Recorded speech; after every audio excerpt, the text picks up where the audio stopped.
안녕하세요. 김경수 목사입니다.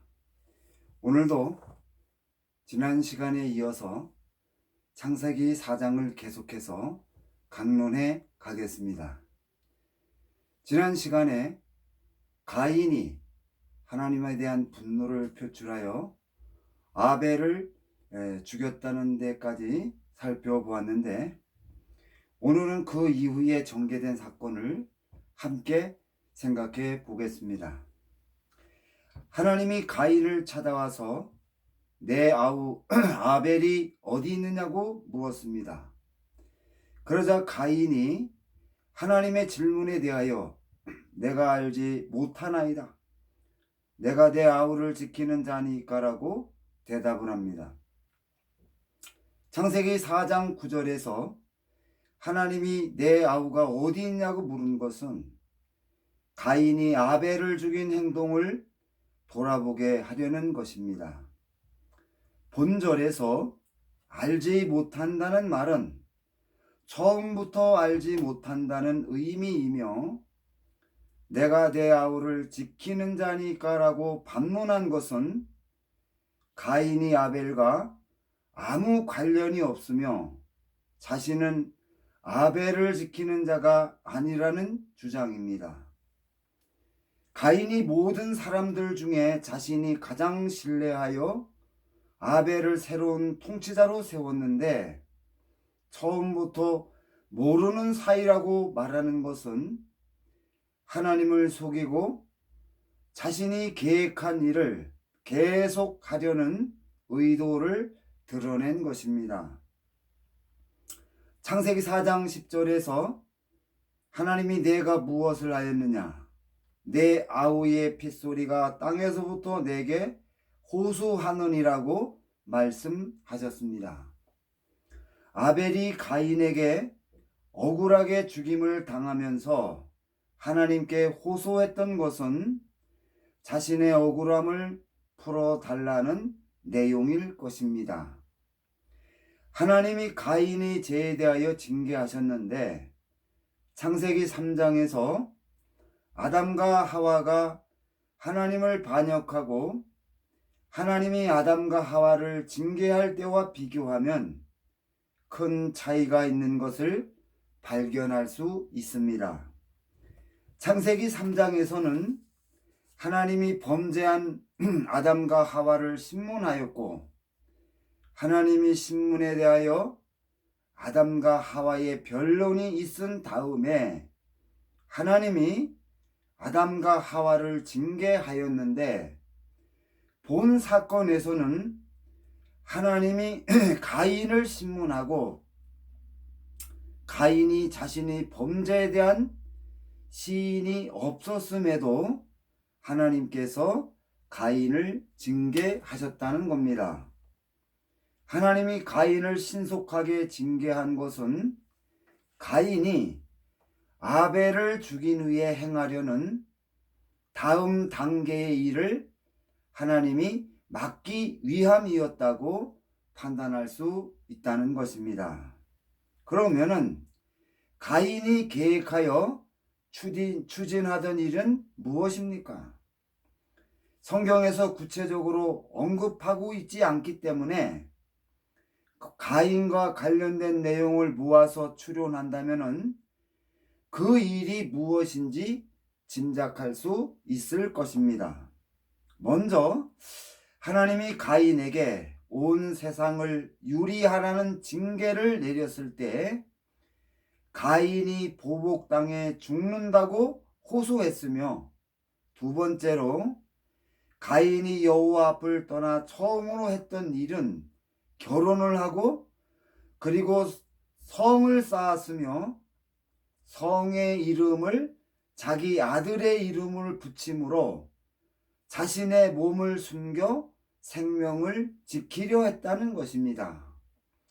이러한 성경의 증거를 종합해 보면은 가인이 아벨을 죽인 후에 자신의 통치권을 이용하여 당시 하나님을 경배하는 모든 사람들을 죽이려 했다고 추정할 수 있습니다.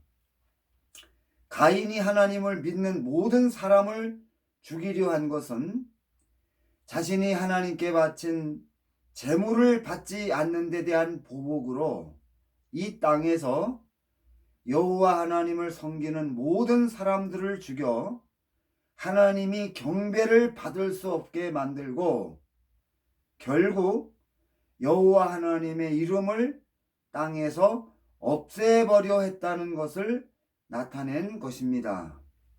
이러한 행위는 가인이 여호와 하나님을 상대로 전쟁을 하는 모습이라고 판단할 수 있습니다. 창세기 4장 11절에서 땅이 그 입을 벌려 내 손으로부터 내 아우의 피를 받았은즉 내가 땅에서 저주를 받으리니 내가 바꿔라도 땅이 다시는 그 효력을 내게 주지 아니할 것이요 너는 땅에서 피하며 유리하는 자가 되리라고 하였습니다. 하나님이 가인을 심판하지 않고 징계한 것은 하나님이 가인을 불쌍히 여기고 긍휼과 자비를 베풀어 회개하도록 은혜를 준 것이며 하나님이 아담의 모든 자손을 불쌍히 여기시는 모습을 증거하는 것이라고 그렇게 판단할 수 있다는 것입니다. 창세기 4장 11절 12절에서 하나님이 아벨을 죽인 가인을 징계하셨는데 땅이 그 입을 벌려 내 손으로부터 내 아우의 피를 받았은즉 내가 땅에서 저주를 받으리니 내가 밭을 갈아도 땅이 다시는 그 효력을 내게 주지 아니할 것이요 너는 땅에서 피하며 유리하는 자가 되리라고 하였습니다. 가인이 받은 징계는 가인이 땅에서 저주를 받아 농사를 지을 수 없는 것과 땅에서 피하며 유리하는 생활을 하게 된다는 것입니다. 땅이 저주를 받아 가인이 농사를 지을 수 없게 된 것은 아벨을 죽이고 흘린 피값이라고 증거하였습니다. 가인이 하나님과 전쟁하면서 땅에서 살아가는 하나님의 백성들을 모두 죽이려 하자 하나님이 온 세상을 떠돌면서 만물에게 나타난 하나님을 아는 지식을 통하여 하나님을 바로 알게 하였던 것입니다. 그리고 땅에서 피하며 유리하는 자가 된다고 하였는데 가인이 피하는 것은 자신이 죽이려 했던 사람들을 가리키는 것입니다. 따라서 가인이 사람들을 피해서 살아야 하므로 가인이 통치권을 행사할 수 없게 되는데 이것은 사실상 가인의 통치권이 상실되었다고 하는 것을 나타내는 것입니다. 하나님이 가인에게 내린 징계는 떠돌아다녀야 하는 기간이 구체적으로 명시되지 않았습니다. 이것은 하나님의 징계를 받아들이고 순응하는 가인의 의지에 따라서 징계의 기간이 달려 있다는 것을 나타내는 것입니다. 가인이 온 세상을 떠돌면서 자신의 동생을 죽인 죄를 회개하고 하나님이 가인이 하나님을 섬기는 사람들을 죽이려 했던 죄를 회개하고 하나님을 없애버리려 한 죄를 회개하면은 가인의 징계가 풀리고 본래의 위치로 되돌아갈 수 있었다는 것입니다. 가인이 하나님의 징계를 받을 때 그가 기약 없이 세상을 떠돌면서 자연적으로 자란 과실나무에 달린 그 과실을 따먹고 살아야 했을 것입니다. 농사를 지으며 만물을 통치하던 가인이 하나님의 징계를 받아 비참한 떠돌이가 되게 한 것은 가인이 하나님을 아는 지식으로 가득 찬 세상을 돌아다니며 하나님이 얼마나 위대한 분임을 깨달아 하나님이 보시기에 올바른 통치자가 되도록 하기 위한 것이었다고 그렇게 판단할 수 있다는 것입니다. 하나님이 느부갓네살 왕에게 나라와 권세와 영광을 주었을 때 그는 참으로 교만해졌습니다. 느부갓네살이 말하기를 이 큰 바벨론은 내가 능력과 권세로 건설하여 나의 도성을 삼고 이것으로 내 위엄의 영광을 나타낸 것이 아니냐고 하였습니다. 하나님이 느부갓네살의 교만을 낮추려고 그의 정신을 이상하게 만들어 왕위에서 물러나고 사람들에게 쫓겨나서 들짐승과 함께 거하며 소처럼 풀을 먹고 하늘에 이슬해졌고 머리털이 독수리털 같이 되었고 손톱은 새 발톱같이 되어서 7해를 살게 하였다고 하였습니다. 하나님의 징계를 받은 후에 그의 교만이 없어졌고 지극히 높은 자가 인간 나라를 다스리며 자기의 뜻대로 그것을 누구에게든지 주시는 줄을 알기에 이르렀으며 지극히 높으신 자에게 감사하며 영생하시는 자를 찬양하고 존경하였다고 성경이 증거하고 있습니다. 출애굽한 이스라엘 자손이 가나안 땅으로 12명의 정탐꾼을 미리 보내서 자세한 정보를 알아오게 하였는데 돌아온 정탐꾼이 이스라엘 자손에게 가나안 땅에 대하여 악평을 합니다. 이 소리를 듣고 이스라엘 자손이 애굽으로 돌아가려고 합니다.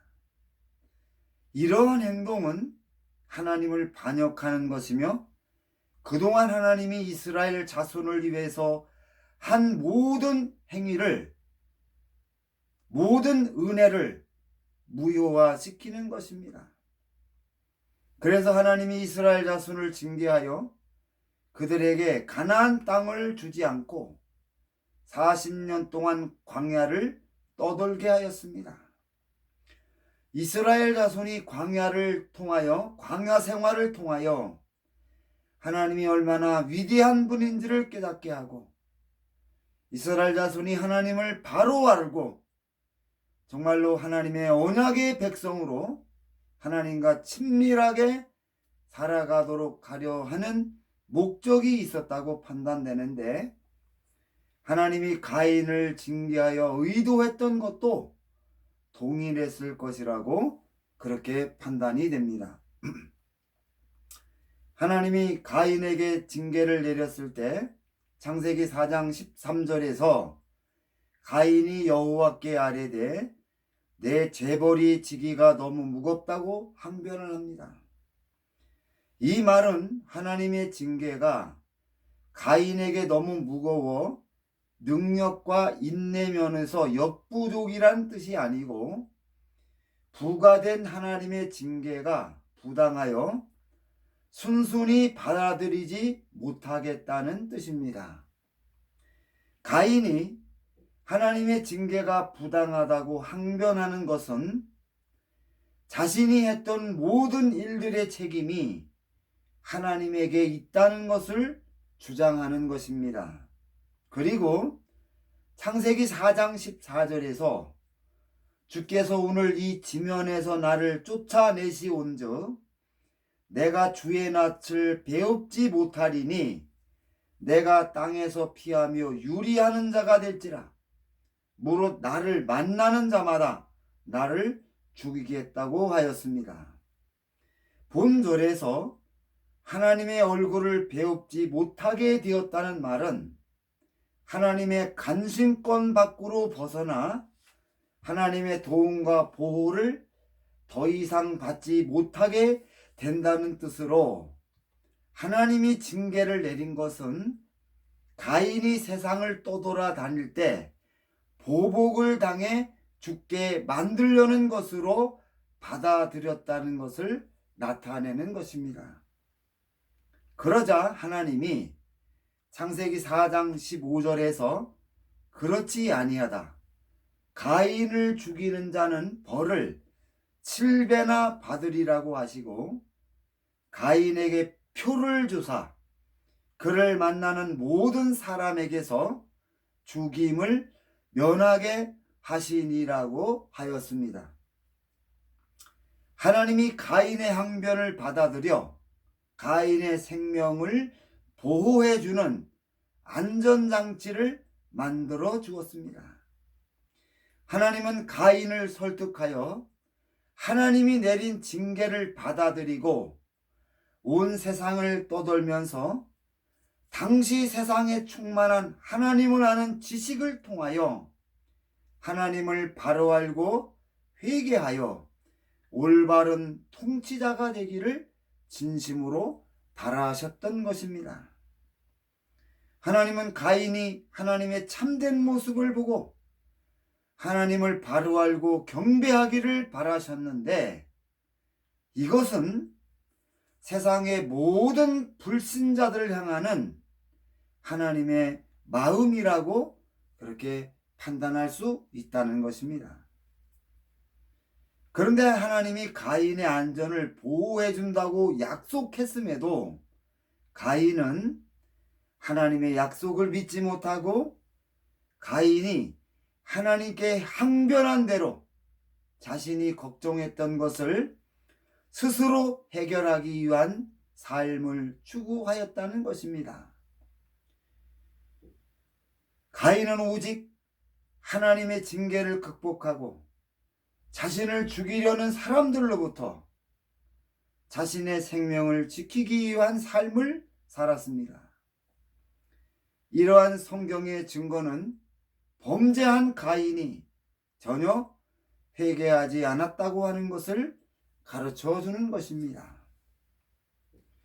창세기 4장 17절 18절에서 사탄이 가인을 통치자로 세웠음에도 가인의 아들과 손자의 이름에는 이 하나님의 징계를 받는 가인을 사탄이 도와주고 지켜주는 의미를 가진 이름이 없고 오직 가인의 어려운 삶의 현실을 나타내는 의미를 가진 이름으로 지어졌다는 것입니다. 그런데 창세기 4장 18절에서 가인의 증손자와 고손자의 이름이 무후야헬인데 하나님과 싸운다는 뜻이며 하나님이 싸운다는 뜻이며 무두사엘은 하나님의 사람이라는 뜻인데 가인이 하나님의 징계를 받는 중에 증손자와 고손자의 이름을 무후야엘과 무두사엘로 지을 수 없다는 것입니다.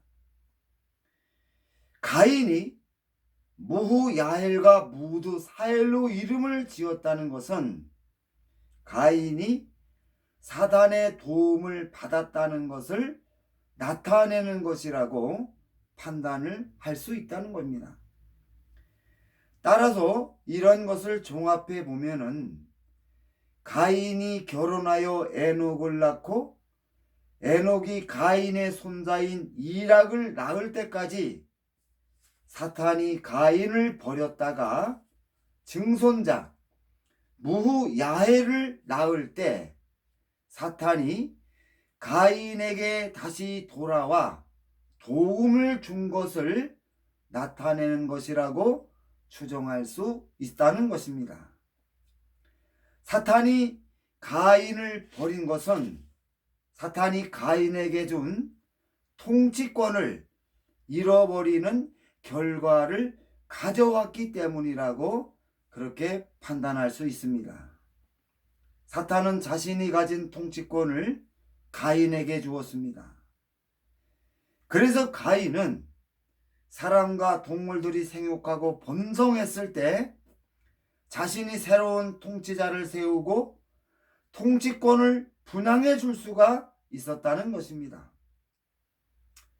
그런데 가인이 자기가 세운 새로운 통치자 아벨을 죽이고 하나님을 섬기는 모든 사람들을 죽이려는 죄로 말미암아 하나님의 징계를 받아 가인의 통치권이 박탈이 되었습니다. 그렇다고 사탄이 또다시 통치자를 세울 수가 없었습니다. 그런데 아벨이 받았던 통치권은 계속 유효하여 아벨을 대신하는 씨가 아벨의 통치권을 그대로 물려받을 수 있었다는 것입니다. 그 결과 아벨을 대신하는 사람이 아벨의 통치권을 받아서 감당할 때 통치권을 분양해 주던 가인이 사라졌기 때문에 아벨을 대신하여 세워진 통치자가 어쩔 수 없이 가인의 통치권을 가지게 되므로 그가 새로운 통치자를 세우고 통치권을 분양해 줄 수 있는 위치에 있게 되었다는 것입니다.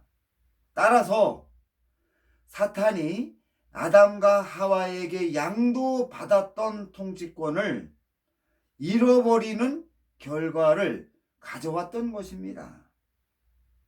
여기에 대하여 사탄이 분노하였기 때문에 사탄이 가인을 버린 것이라고 그렇게 판단할 수 있다는 것입니다. 가인은 자신의 든든한 후원자 사탄이 떠남으로 어쩔 수 없이 자신이 그토록 기피했던 결혼을 하게 되었으며 결혼을 통하여 얻은 자식의 힘을 빌려서 가인이 가진 문제를 해결하려 했다고 그렇게 추정할 수 있는 것입니다. 가인의 후손에 대해서 살펴보겠습니다. 가인이 여호와 앞을 떠나 나가 에덴 동편 놋 땅에 거하였다고 했습니다. 가인이 여호와의 앞을 떠나 에덴 동편 놋 땅에 거하였는데 여기서 거하였다는 말은 정착하다는 뜻입니다. 그리고 창세기 4장 17절에서 가인이 그 아내와 동침하여 아들을 낳았다는 것은 가인이 놋 땅에서 결혼을 했다는 것을 가리킵니다.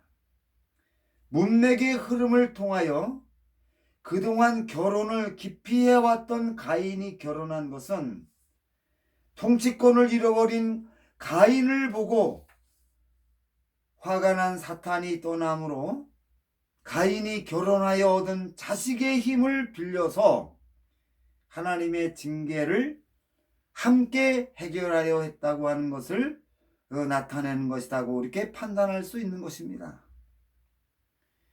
창세기 4장 17절에서 가인이 성을 쌓았는데 여기서 성은 영원한 거주지를 의미합니다.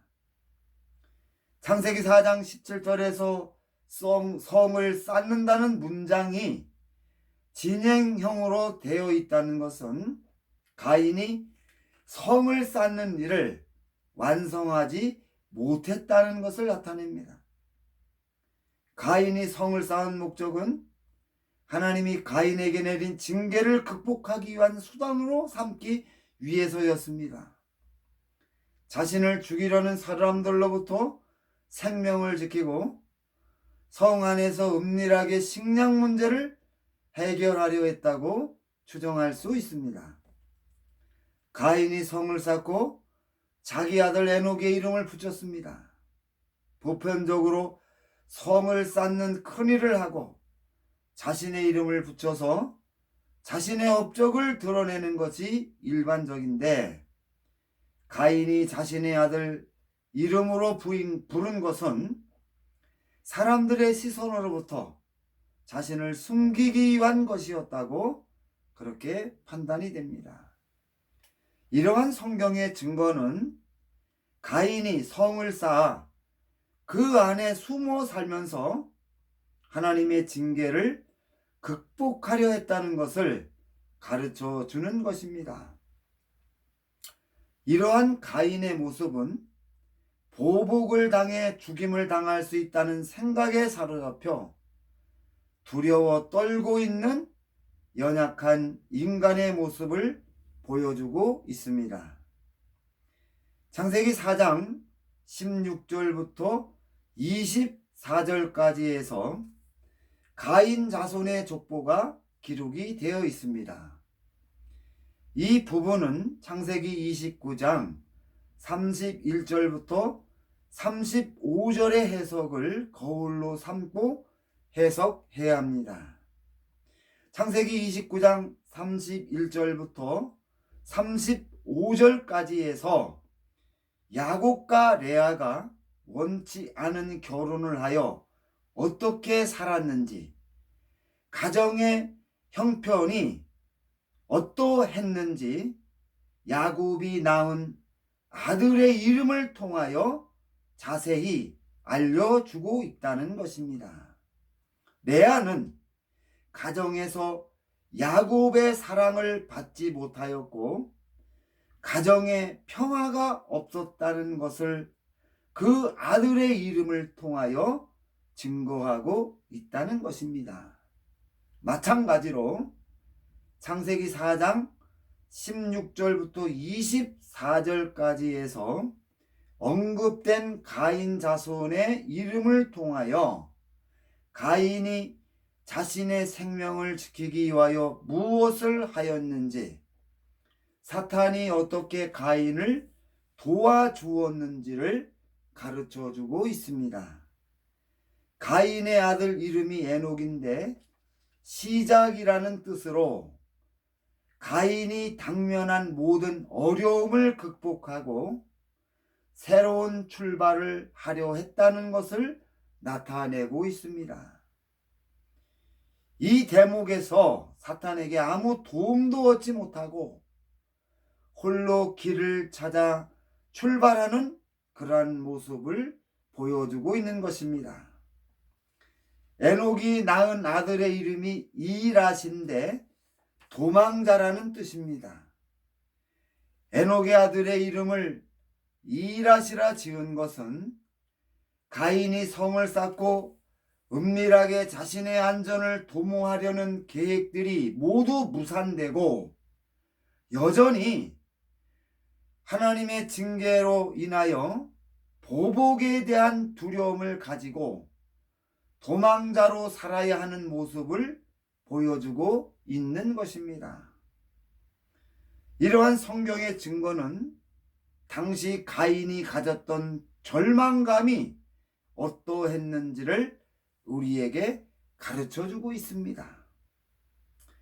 이랏의 아들이 무후야엘인데 그 이름의 뜻은 앞에서 살펴보았지만 하나님이 싸운다, 하나님이 살려주신다는 뜻입니다.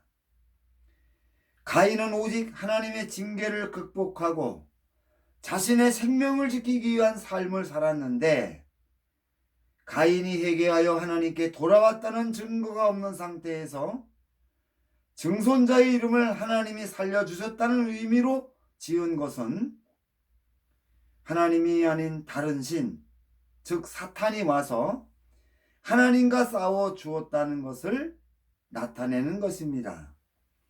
이러한 성경의 증거는 사탄이 공경에 처한 가인에게 찾아와 당면한 가인의 문제를 해결할 수 있는 지혜를 주었다는 의미로 이해할 수 있습니다.